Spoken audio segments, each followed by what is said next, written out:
Pour chacun d'entre nous, la vie a commencé ainsi. 9 mois passés à l'abri des regards, et enfin, le premier cri.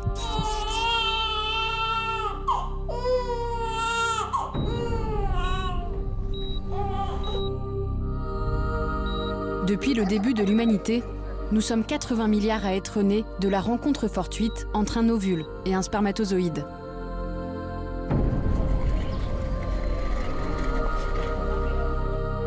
Mais aujourd'hui, les progrès de la science changent radicalement le visage de la procréation.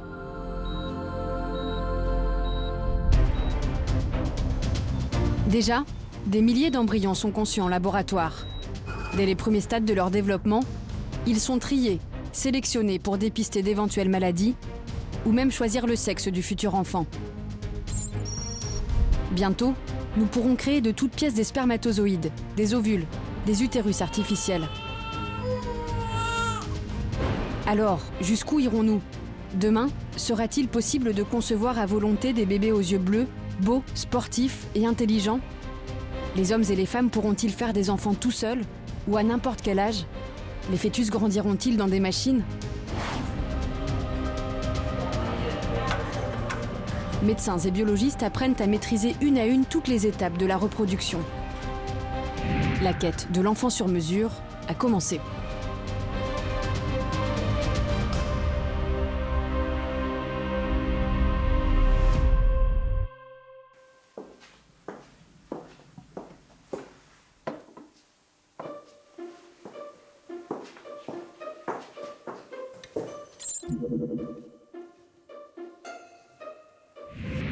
Recréer la vie en laboratoire, la révolution commence à la fin des années 1970.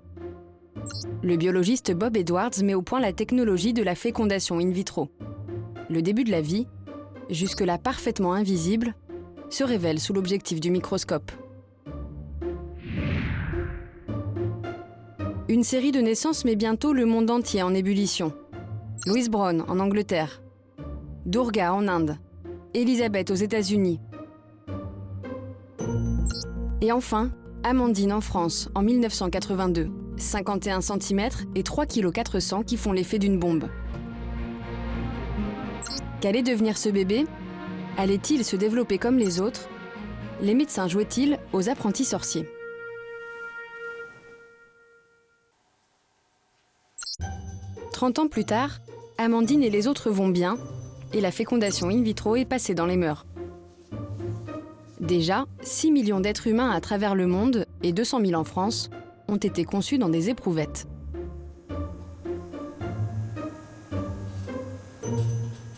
En laboratoire, c'est comme ça que commence la fécondation in vitro. Un médecin met en contact un ovule et un spermatozoïde. Donc là, je vais déposer les spermatozoïdes que vous voyez là-bas. D'accord? J'aspire un chouïa de cytoplasme pour m'assurer que je suis bien dedans. Et après, je vais déposer le tout avec les spermatozoïdes. Et je vais sortir. Bon, allez, à tout à l'heure. Le professeur Amama est l'un des médecins les plus reconnus dans le domaine de la procréation médicalement assistée. Dans son service de biologie de la reproduction, au CHU de Montpellier, il fait naître avec son équipe chaque année plus de 300 bébés. Bien au chaud dans un incubateur, les cellules œufs qu'il a créées entament leur transformation en embryons. Elles se divisent en 2, puis en 4 cellules. Elles se divisent encore et encore. Au bout de 5 jours, les embryons sont prêts à être implantés dans l'utérus maternel. Les médecins sélectionnent alors soigneusement ceux qui semblent avoir le plus de chances de se développer normalement. Ils observent leur taille, leur forme, le nombre de cellules qui les composent. Autant de critères qui permettent d'optimiser les chances de succès de la future grossesse. Si on regarde celui-là, vous voyez, il est mal fichu. Le tissu n'est pas organisé, donc il sera jeté. Là, c'est un embryon sympathique qui est en train de s'organiser de manière tout à fait adéquate et correcte. Donc c'est un embryon qui a toute sa chance de donner un bébé. Pour chaque femme, 1 ou 2 embryons sont sélectionnés puis déposés délicatement dans l'utérus maternel.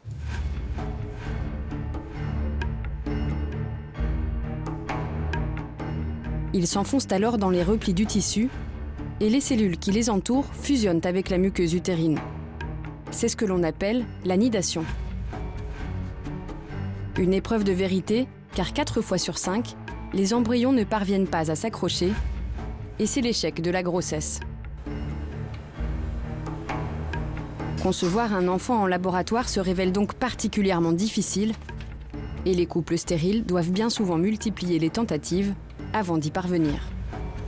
L'aspect morphologique ne reflète pas la qualité intrinsèque de l'embryon. Si la morphologie règle tout, je ne vois pas pourquoi quand on choisit un magnifique embryon, on n'a pas 100% de succès. Loin de là, même pas 50% de succès. Même sur une population bien screenée, bien sélectionnée, des femmes jeunes, première, deuxième tentative, remplacement 1 ou 2 embryons. Ce n'est pas le cas. Donc on ne peut pas de manière statique choisir un embryon parce que l'embryon que vous choisissez 5 minutes avant ou 5 minutes après n'a pas la même morphologie, n'a pas le même aspect que vous avez observé en microscope. Pour augmenter le taux de succès de la fécondation in vitro, le professeur Hamama tente donc de percer les secrets de la bonne implantation embryonnaire. Et pour lui, la solution ne se trouve pas à la surface des cellules, mais à l'intérieur, au cœur de leur ADN.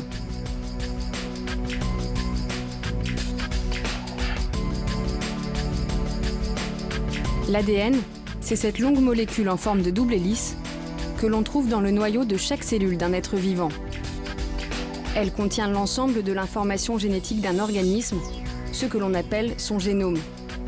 Un génome propre à chaque individu.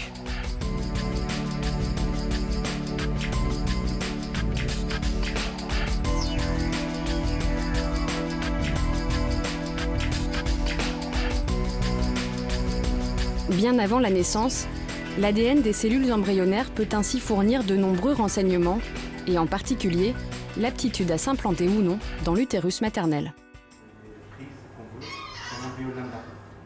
Mais en France, les lois de bioéthique interdisent toute recherche génétique sur les embryons. Pour mener leurs travaux, Samir Hamama et son équipe ont donc trouvé une solution détournée.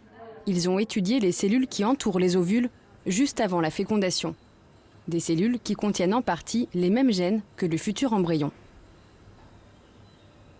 En étudiant le patrimoine génétique de centaines d'entre elles, les chercheurs ont découvert que la bonne ou la mauvaise implantation dans l'utérus était dictée par un groupe de 45 gènes.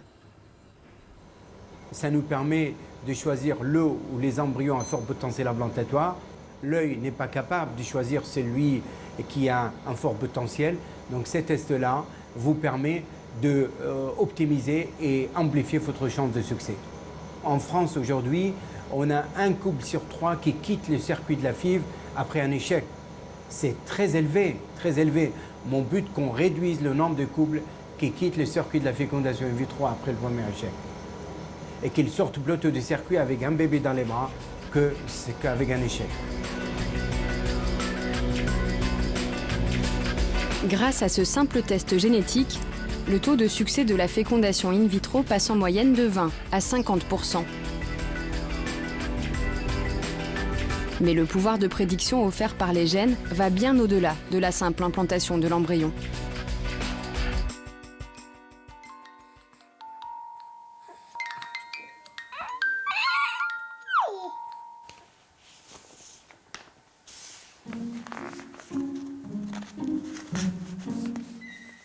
En France, depuis 1999, un cas de figure autorise les médecins à pratiquer une analyse génétique des embryons lorsqu'un couple risque de transmettre à ses enfants une maladie génétique grave et incurable, comme la myopathie ou l'hémophilie. Ces personnes peuvent avoir recours à la fécondation in vitro pour trier leurs embryons et mettre au monde un enfant en bonne santé. C'est ce que l'on appelle le diagnostic préimplantatoire, ou DPI. Cette pratique est étroitement contrôlée, mais divise malgré tout la communauté scientifique. Et si c'était le début de l'eugénisme? Si on élargissait peu à peu ses applications pour dépister des pathologies bien plus bénignes, serait-ce un pas vers la création de bébés sur mesure? C'est ce que craint le biologiste Jacques Testard, qui a pourtant lui-même mis au point la technique de la fécondation in vitro en France il y a 3 décennies.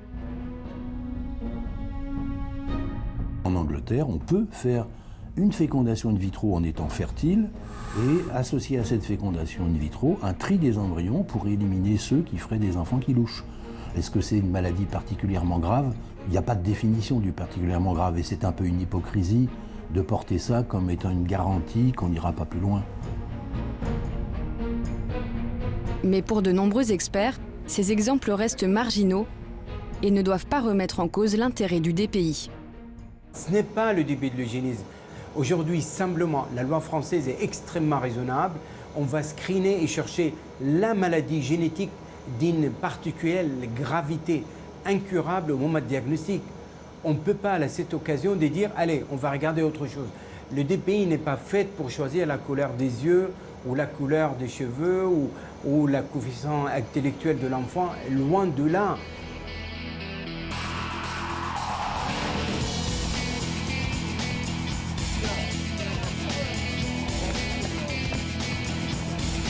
De l'autre côté de l'Atlantique, ces questionnements éthiques ne sont pas à l'ordre du jour.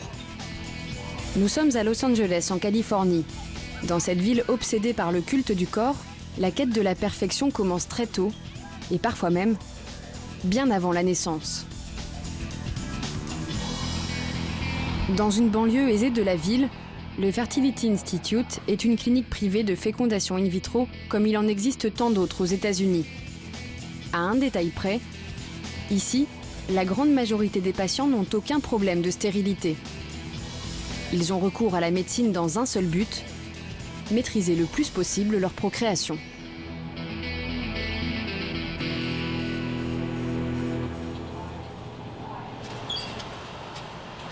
À la tête de l'établissement, le Dr Jeffrey Steinberg, 40 ans de pratique de la fécondation in vitro.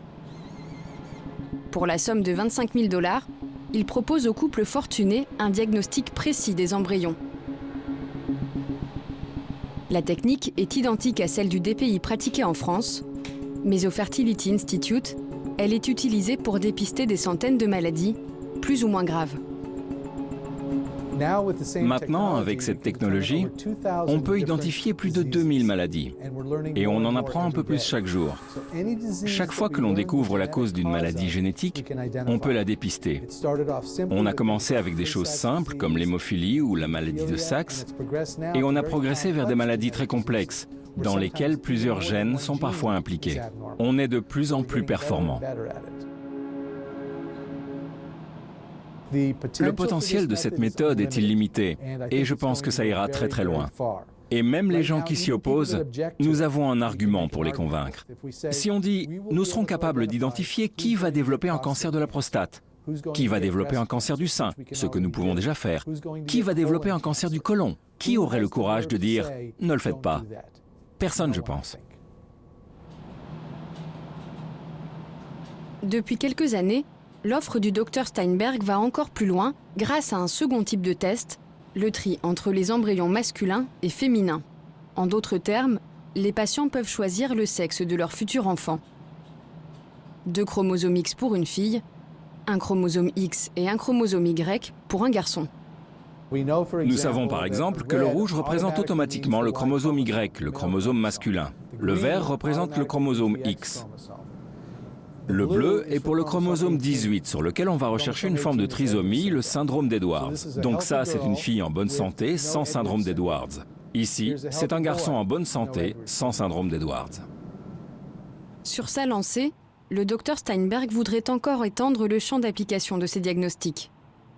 Son prochain objectif, proposer à ses patients de choisir la couleur des yeux et des cheveux de leur bébé.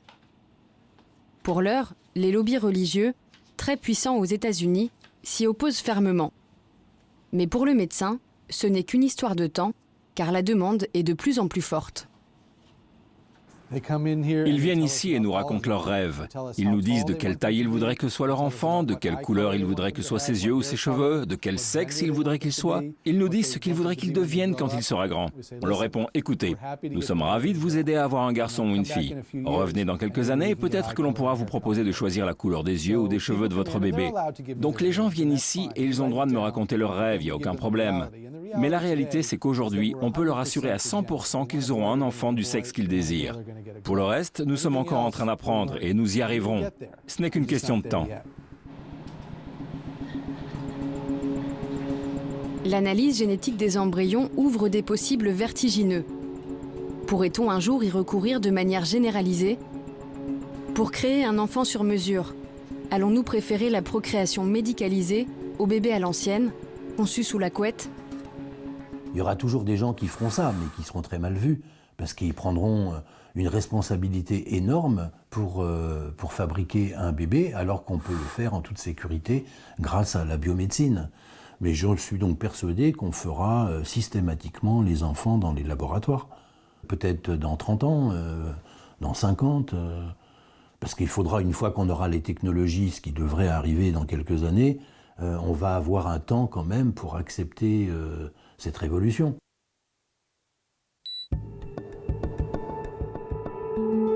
Et si c'était vrai?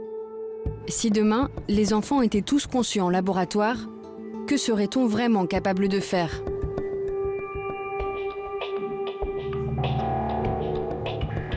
La connaissance du génome humain progresse à une vitesse fulgurante. Aujourd'hui, il suffit de 4 heures et d'un technicien pour passer en revue l'ensemble de nos gènes.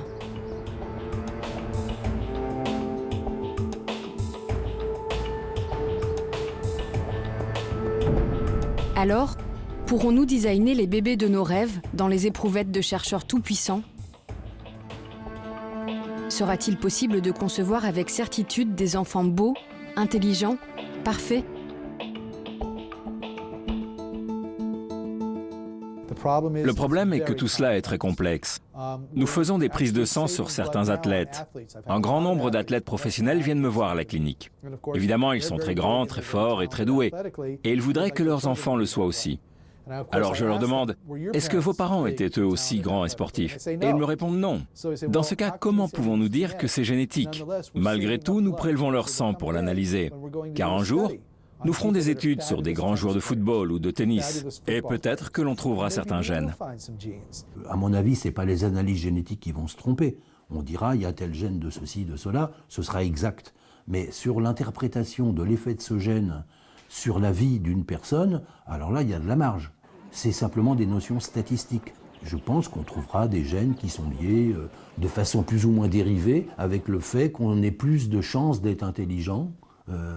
Bon, mais ça ne veut pas dire que c'est un gène de l'intelligence. L'essentiel de ce qui constitue la normalité ou l'anormalité, c'est des combinaisons de gènes. Donc ça peut être des dizaines, voire des centaines de gènes. Et ce qui fait les particularités de chacun, heureusement, je pense, c'est encore très secret.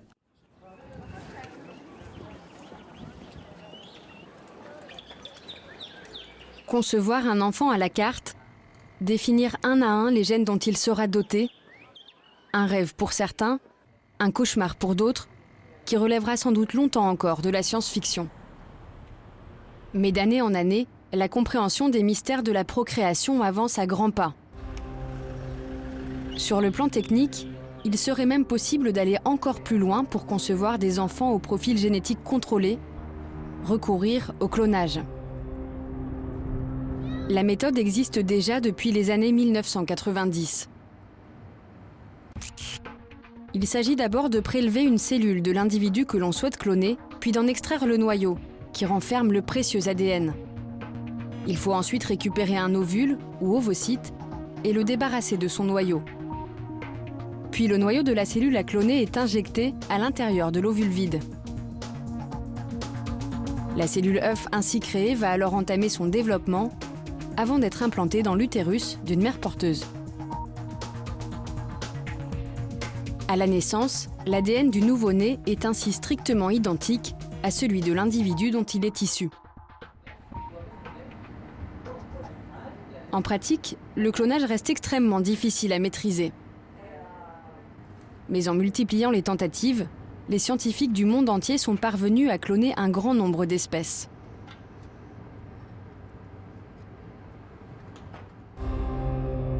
En 1997, la brebis Dolly ouvrait la marche. Vaches, lapins, porcs et même chiens et chats ont suivi. Alors, pourquoi pas l'homme ? Il n'y a aucune raison que dans toutes les espèces animales on ait réussi le clonage et qu'on n'y arrive pas dans l'homme, qui est quand même un animal. Donc il n'y a aucune technique qui s'applique à toutes les espèces sauf à l'homme. je veux dire d'un point de vue strictement technique. Donc le clonage est possible, mais le problème c'est d'avoir assez d'ovules. Il faut utiliser l'ovule comme réceptacle du noyau. Et comme ça marche assez mal, il faut avoir des centaines d'ovules disponibles. Pour le moment, on ne peut pas se permettre ça.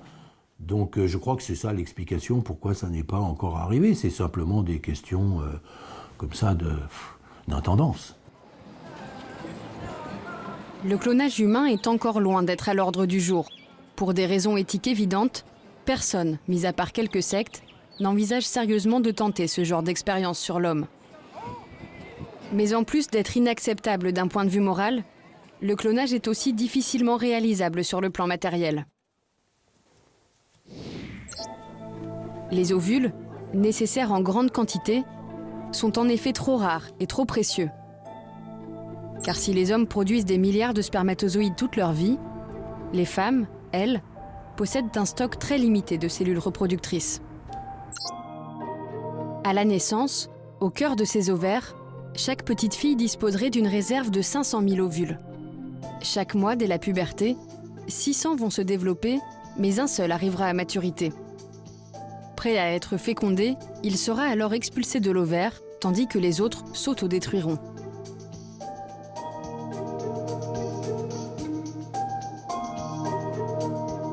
À l'approche de la cinquantaine, la réserve d'ovules de la femme est ainsi presque épuisée. C'est la ménopause, la fin de la fertilité. Mais aujourd'hui, cette limite physiologique n'est plus incontournable. Des femmes qui deviennent mères à l'âge d'être grand-mères, régulièrement, la presse se fait l'écho de tels événements. Ces naissances controversées sont rendues possibles grâce à la fécondation in vitro et au don d'ovules. Ménopausées depuis de longues années, ces mères ont en effet eu recours à des ovules de femmes bien plus jeunes qu'elles. Ces ovules ont été fécondés en laboratoire, puis les embryons ont été implantés dans leur utérus.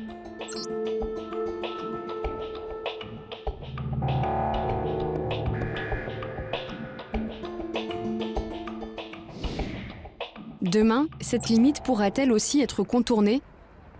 Pourra-t-on vraiment repousser l'horloge biologique et devenir mère à tout âge ? L'enjeu est considérable, à une époque où les femmes retardent de plus en plus l'âge de leur maternité.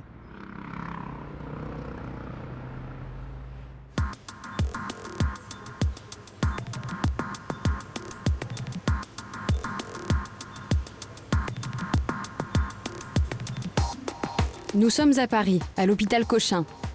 Le service de biologie de la reproduction, dirigé par le professeur Wolf, est l'un des plus grands centres de procréation médicalement assistée de France. Ici, des milliers d'embryons et d'échantillons de sperme sont précieusement conservés dans l'azote liquide. Et depuis 2011, ces containers glacés contiennent également des ovules. Une véritable performance technique, car ces cellules sont particulièrement fragiles. Lorsqu'elles subissent une congélation traditionnelle, des cristaux se forment à l'intérieur et elles finissent par éclater. Jusqu'au début des années 2000, conserver des ovules était donc impossible. Mais une nouvelle technique est alors apparue, la vitrification. Au lieu de refroidir la température par palier, il s'agit cette fois d'enduire les ovules de fluide protecteur, puis de les placer directement à moins 196 degrés. La prise en glace est alors instantanée et les cristaux n'ont pas le temps de se former. C'est une technique simple mais difficile à maîtriser. Pour déterminer quelles sont les concentrations et les durées d'incubation de l'ovocyte dans chacun des bains, c'est extrêmement difficile.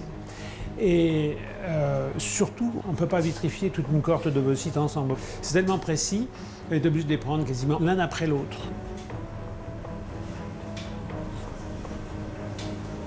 Alors avec cette technique de vitrification des ovocytes, on a 80% des ovocytes qu'on récupère intacts. Les taux de fécondation sont les mêmes que ce que l'on a avec des ovocytes frais, et on a des qualités embryonnaires qui sont très bien.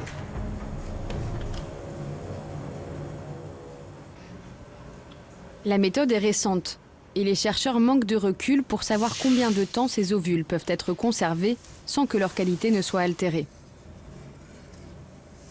Mais cela pourrait se compter en années, voire en dizaines d'années. On a dans ce laboratoire le record mondial de conservation de spermatozoïdes qui est donné des enfants. Ils ont duré 24 ans. 24 ans dans une paillette fermée, dans l'azote liquide.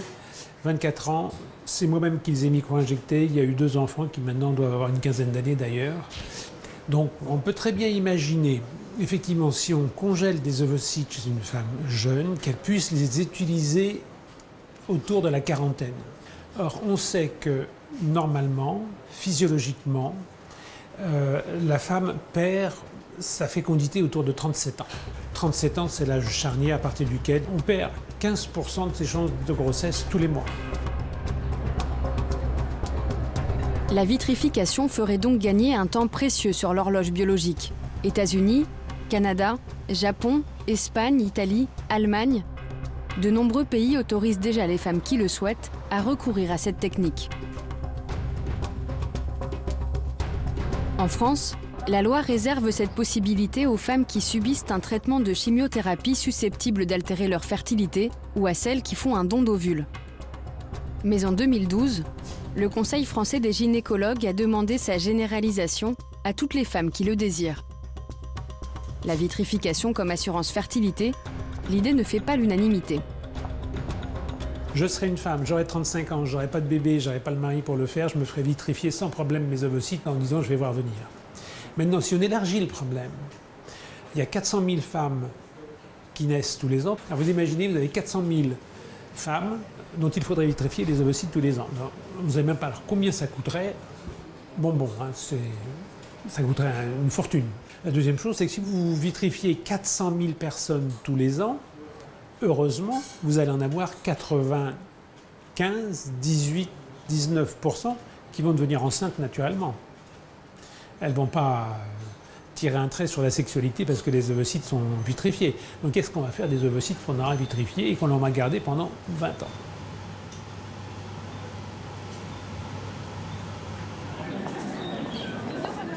Même si sa généralisation semble difficile, la vitrification reste à ce jour la seule méthode connue pour conserver des ovules. Mais une récente découverte pourrait un jour changer la donne.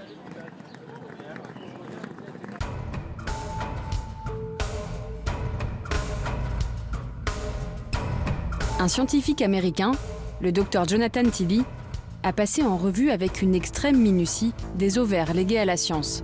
Il a alors découvert, bien cachés au cœur des amas cellulaires, une quantité infime de cellules souches.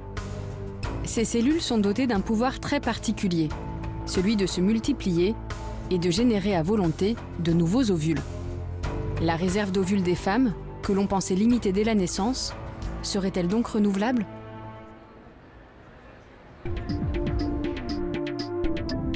En temps normal, ces miraculeuses cellules souches entrent en sommeil à la ménopause.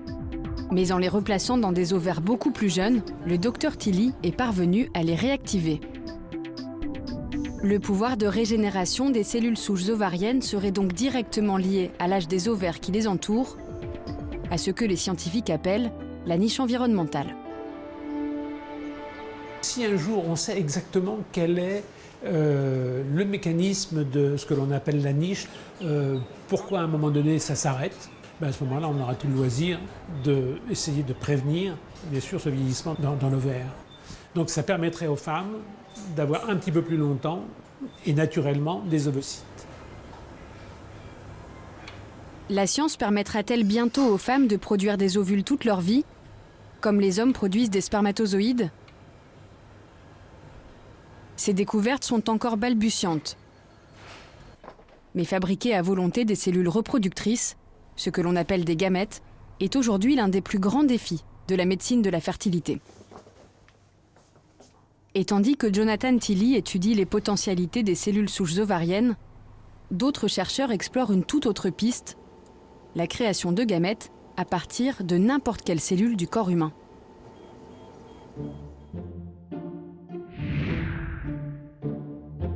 L'idée est inspirée des travaux du japonais Shinya Yamanaka.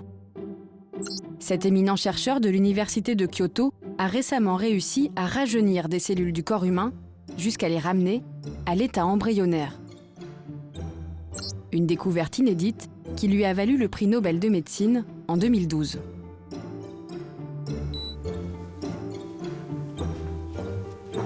L'expérience réalisée par le professeur Yamanaka se révèle en fait relativement simple. Il s'agit d'abord de prélever des cellules adultes du corps humain, de peau ou de cheveux par exemple. Ces cellules sont dites différenciées, elles assurent une fonction précise dans l'organisme. Mais l'introduction de 4 gènes particuliers dans leur noyau provoque l'annulation de cette différenciation.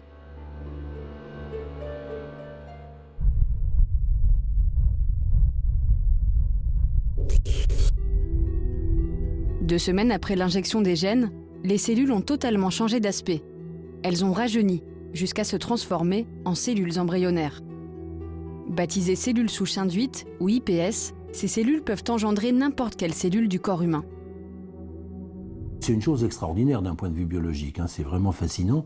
C'est-à-dire qu'on peut lui donner cette jouvence et en faire une cellule qui peut être à la base de tous les types cellulaires. Alors jusque-là, on disait oui, mais sauf les gamètes. Chez la souris, ils ont montré qu'on peut le faire. C'est un autre chercheur japonais, Michinori Saito, qui a accompli cet exploit en 2009. Chez la souris, il a fabriqué de toutes pièces des ovules et des spermatozoïdes à partir de cellules souches induites. Depuis, plusieurs équipes de recherche dans le monde poursuivent un nouvel objectif, appliquer cette technique à l'être humain.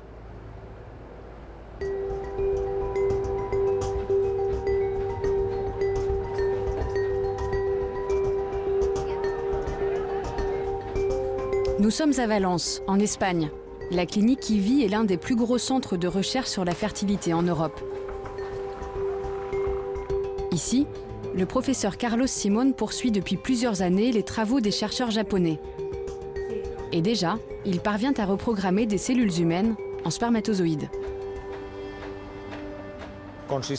En résumé, il s'agit de prendre quelques gènes soigneusement sélectionnés. Mais nous avons mis du temps à les identifier. Au début, nous sommes partis de 12 gènes. Maintenant, nous n'en utilisons plus que 3 ou 4 que l'on introduit dans le noyau des cellules et qui changent complètement leur disposition. Ils les dirigent vers ce que l'on veut obtenir, c'est-à-dire des gamètes. Comme les scientifiques japonais, les chercheurs valenciens travaillent à partir de cellules adultes, des cellules de peau prélevées sur des femmes. Voici les cellules que nous utilisons pour la reprogrammation. Ce sont des fibroblastes, c'est-à-dire des cellules de peau. Leur morphologie est caractéristique. Elles sont de forme allongée. Ils vont littéralement les transformer en leur introduisant un cocktail de gènes impliqués dans la formation de gamètes.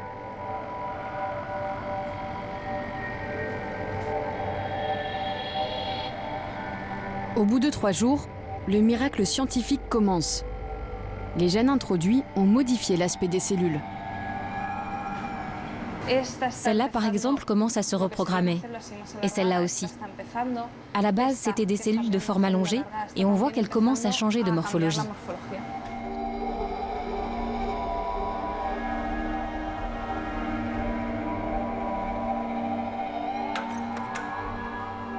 Deux semaines plus tard, le résultat est là. Les cellules de peau se sont transformées en spermatozoïdes.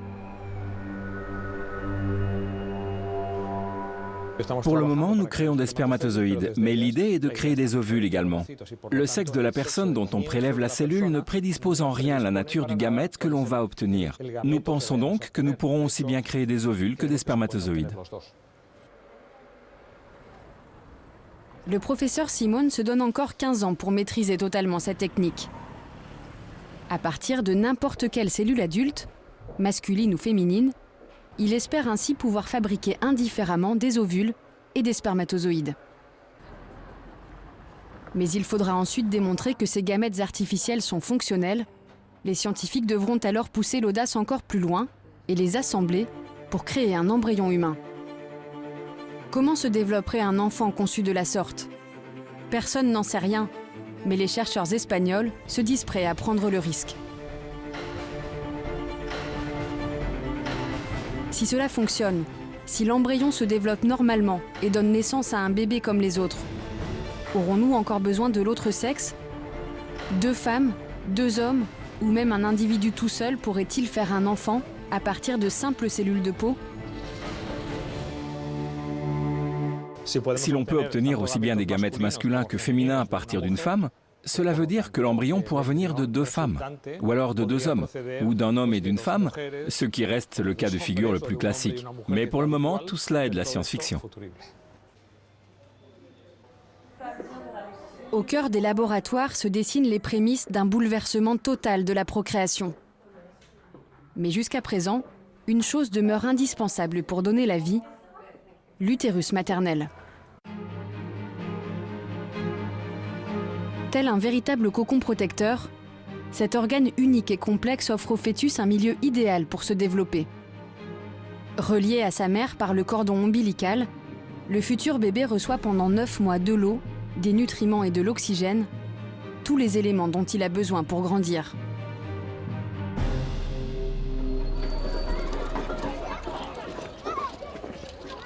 En son absence, il est impossible d'avoir un enfant.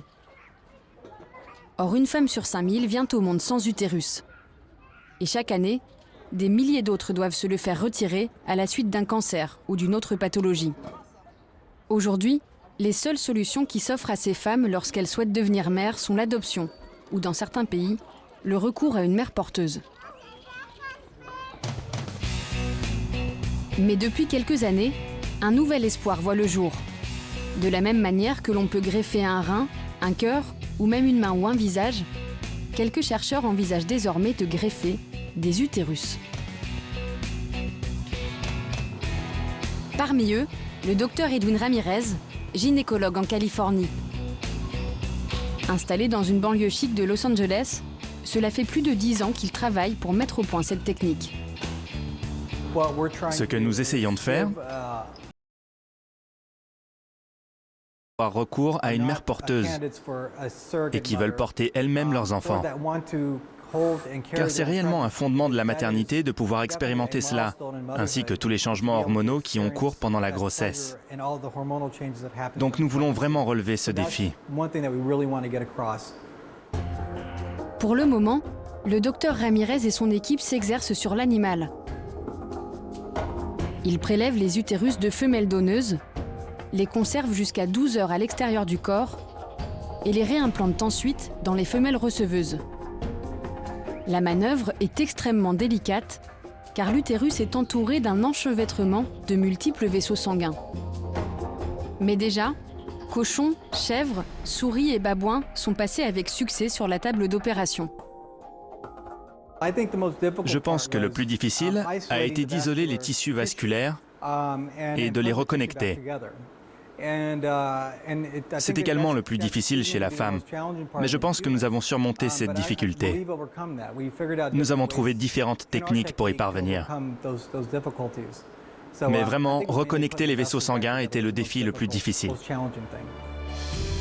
L'étape suivante consiste à replacer dans cet utérus greffé des embryons fécondés en laboratoire. En 2010, le docteur Ramirez mène cette expérience sur une brebis. 5 mois plus tard, un agneau est extrait du ventre de sa mère par césarienne.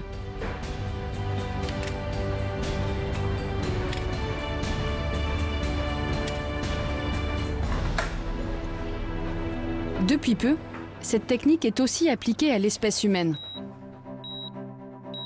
En 2012, en Suède, le professeur Mats Brännström a même greffé à 2 jeunes femmes l'utérus de leur propre mère.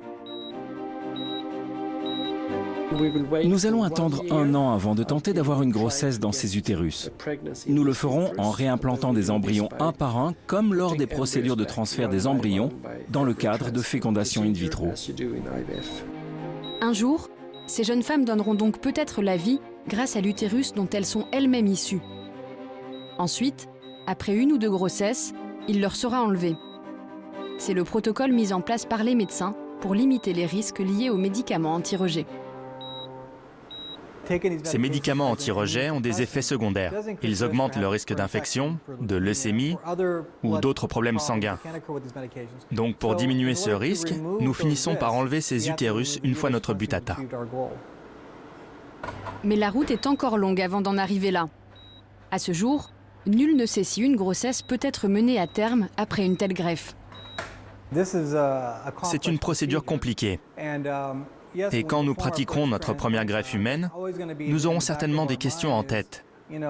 Que se passera-t-il par exemple si l'on obtient une grossesse et que la patiente fait une fausse couche ou accouche prématurément? Mais ce sont des risques que nous devons accepter et que nos patientes, elles aussi, doivent accepter si l'on veut vraiment faire un pas en avant.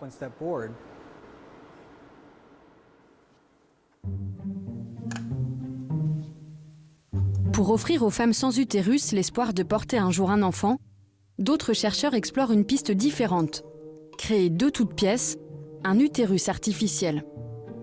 Un fantasme des plus fous, a priori plus proche de la science-fiction que de la réalité. Et pourtant, des expériences de gestation artificielle ont déjà été menées sur l'animal. En Australie, le biologiste Nick Otway a mis au point un utérus artificiel pour les requins taureaux. L'appareil est un simple aquarium rempli de liquide amniotique de synthèse. Les fœtus de requins passent les 140 derniers jours de leur gestation dans cette machine, qui remplace à 100% la mère biologique.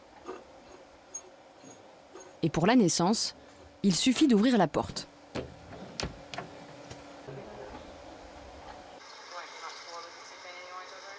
Cette expérience serait-elle transposable à l'homme? Recréer la matrice maternelle de l'être humain, il s'agirait d'une véritable prouesse, tant les éléments qui la composent sont nombreux et complexes. Il faudrait d'abord fabriquer une cavité extensible, semblable à celle de l'utérus. Ensuite, il faudrait la tapisser d'une muqueuse richement vascularisée, au cœur de laquelle l'embryon pourrait s'enfouir. L'autre composante indispensable à la gestation est le liquide amniotique. Cette poche protectrice permet au fœtus de grandir bien au chaud, à l'abri des chocs et du bruit. Enfin, et c'est sans doute le plus difficile, il faudrait mettre en place un placenta artificiel. Cet organe né de la fusion entre l'embryon et l'utérus assure des échanges subtils entre la mère et son fœtus.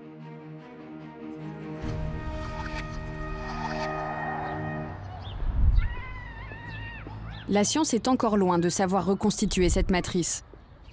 Mais plusieurs équipes dans le monde avancent en parallèle. Nous sommes de retour à Valence, dans le laboratoire de recherche de la clinique IVI. Ici, une équipe de chercheurs est spécialement dédiée à la muqueuse utérine, ce que l'on appelle l'endomètre. Irénée Cervello est spécialisée en biologie cellulaire. Cela fait plusieurs années qu'elle analyse dans les moindres détails les cellules souches de l'endomètre.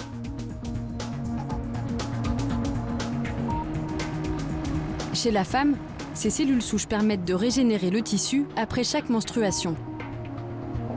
À partir d'un morceau d'endomètre prélevé sur une donneuse, le docteur Cervello les isole une à une, minutieusement, et les fait proliférer.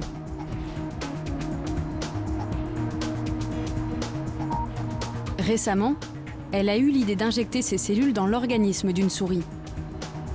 Son objectif, voir si elles sont capables de se transformer en endomètre en dehors du corps de la femme.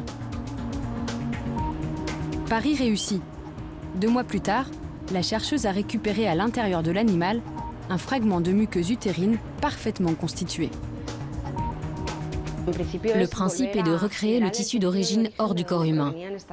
Le fait de le recréer à partir de zéro peut servir aux femmes qui n'ont pas d'endomètre ou à celles dont la muqueuse est atrophiée à cause par exemple du syndrome d'Asherman. C'est notre principal objectif. Prochaines étapes pour le docteur Cervello, greffer cet endomètre reconstitué chez des femmes stériles et voir si un embryon pourrait s'y implanter normalement.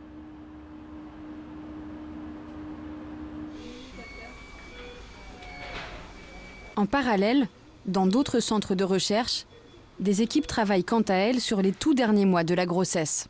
Leur but, remplacer l'utérus maternel pour les enfants nés beaucoup trop tôt. En France, chaque année, 55 000 bébés viennent au monde prématurément. Ils n'ont pas achevé leur croissance et leurs poumons, mal formés, ne supportent pas le contact de l'air. Nombre d'entre eux ne survivent pas ou gardent des séquelles de ces difficultés respiratoires. Un médecin américain, le professeur Thomas Schaffer a trouvé une solution pour ces grands prématurés. Il a mis au point un liquide amniotique artificiel, d'abord expérimenté sur la souris. Le fœtus n'est pas en contact avec l'air ambiant, il respire exclusivement par le biais d'un liquide qui remplit ses poumons. Cette technique, désormais utilisée dans certains hôpitaux américains, permet à elle seule de sauver 70% des bébés de moins de 750 grammes, contre à peine 30% auparavant. Grâce à cette découverte, dès 6 mois de grossesse, le fœtus peut finir de grandir en dehors du corps humain. Par ailleurs, au tout début de la vie humaine, un embryon peut aussi se développer pendant plusieurs jours en incubateur. Le temps que le futur enfant doit à tout prix passer dans le ventre de sa mère se réduit peu à peu. Alors, pourrons-nous augmenter indéfiniment cette période ? Une gestation entièrement extracorporelle sera-t-elle possible un jour ?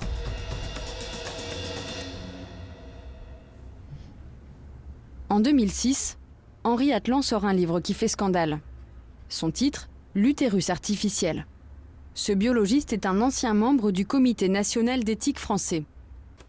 Pour lui, la question n'est pas de savoir si l'utérus artificiel existera, mais quand. Je pense qu'il n'y a pas d'impossibilité fondamentale d'un point de vue biologique. Mais je sais que ce serait extrêmement difficile parce qu'il faudrait être capable de reproduire toutes les fonctions d'un placenta et ces fonctions sont extrêmement compliquées. Mais ça n'est pas impossible et ça n'est pas théoriquement impossible. C'est sûrement techniquement très difficile, mais pas théoriquement impossible.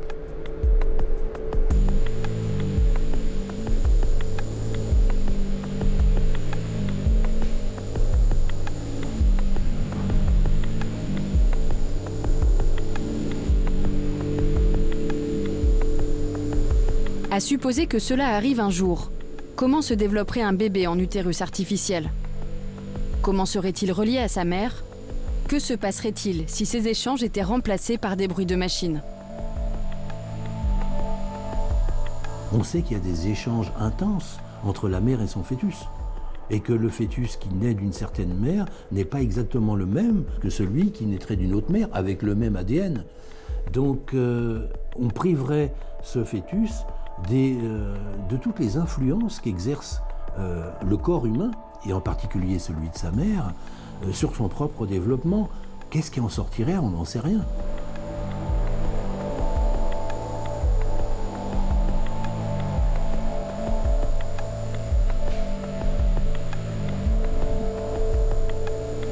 Le schéma a toujours été le même.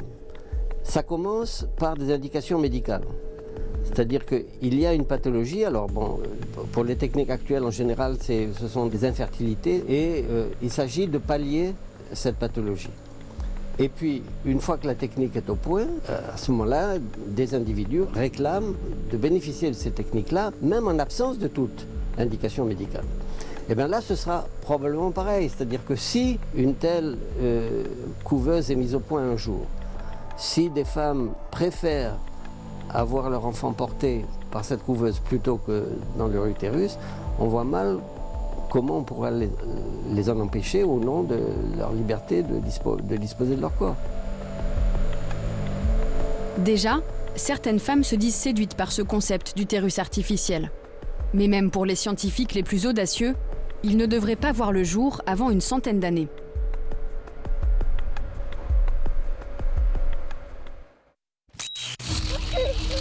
Ce que l'on croyait autrefois impossible est déjà devenu réalité.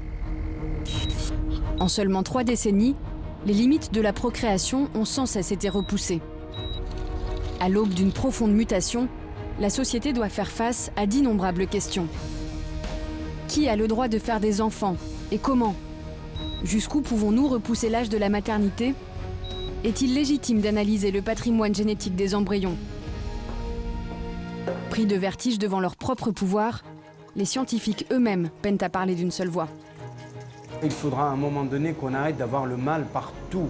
Parce qu'à force de parler du risque, on finit par tomber dans la paralysie totale et être spectateur. On s'arrache la tête pour aider un couple à faire son bébé. ce sera bien au moins qu'on soit sûr que cet embryon n'est pas porteur des anomalies chromosomiques.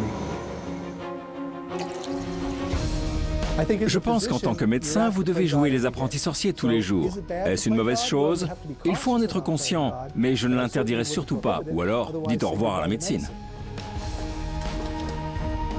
Si quelque chose est techniquement faisable, ça veut dire que la nature ne l'empêche pas de le faire. Ça ne veut pas dire qu'on a le droit de le faire. Et c'est là où il faut faire intervenir pas du tout la nature comme critère, mais la morale tout simplement, ou la société, ou d'autres critères. Cet eugénisme, puisqu'il faut bien parler de l'eugénisme, une volonté d'améliorer la qualité génétique des individus, n'est pas créé par l'absence de démocratie. Au contraire, c'est le fait démocratique et la demande des gens, à mon avis, qui vont l'impulser, mais va insinuer ensuite, va instiller des éléments autoritaires qui peuvent nous amener à un système qui soit vraiment antidémocratique. En France, comme partout ailleurs, la science étend peu à peu son contrôle sur les premiers instants de notre existence. Demain, nous devrons décider quelle part de hasard gardera la vie humaine.